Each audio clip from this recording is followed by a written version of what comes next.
বিটিআৰত অন্তৰ্ভুক্ত হোৱা অবড়ো গাঁও কৰ্তনৰ দাবীত ৰূপসীত প্ৰতিবাদী কাৰ্যসূচী কোচ ৰাজবংশী দল সংগঠনে সাব্যস্ত কৰে ৩ ঘণ্টীয়া ধৰ্মঘট কাৰ্যসূচী ৰূপসী বিমানবন্দৰৰ নাম বাহাল ৰখাৰ দাবী প্ৰতিবাদকাৰীৰ ৰাজ্যিক কেবিনেটে গ্ৰহণ কৰা সিদ্ধান্তত ক্ষুণ্ণ কোচ ৰাজবংশী জনগোষ্ঠীয় সংগঠন ৰূপসী বিমানবন্দৰৰ নাম সলনি কৰি কালীচৰণ ব্ৰহ্মৰ নামত নামাকৰণ কৰিবলৈ প্ৰস্তাৱ গ্ৰহণ কৰিছিল ৰাজ্যিক কেবিনেটে ঐতিহাসিক বিমানবন্দৰটোৰ নাম সলনি কৰিব লোৱা প্ৰক্ৰিয়াক ধিক্কাৰ জনাইছে প্ৰতিবাদকাৰী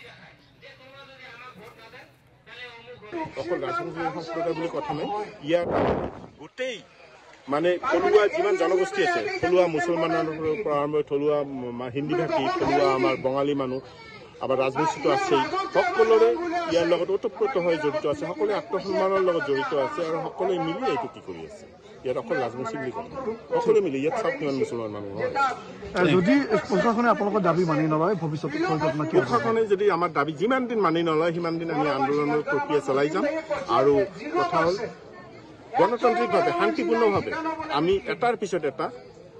আন্দোলন কৰিছোঁ এটা পিছত এটা ষ্টেপ লৈ থাকিম চৰকাৰৰো অৱহেলা আছে কিন্তু সেইটো লৈ মন দিয়া নাই আমি বহুতবাৰ চেষ্টা কৰি আছোঁ চৰকাৰৰ প্ৰেছাৰ ক্ৰিয়েট কৰিছোঁ যে ইমিডিয়েট ইয়াতে বিমান চালু কৰিব লাগে আৰু খালি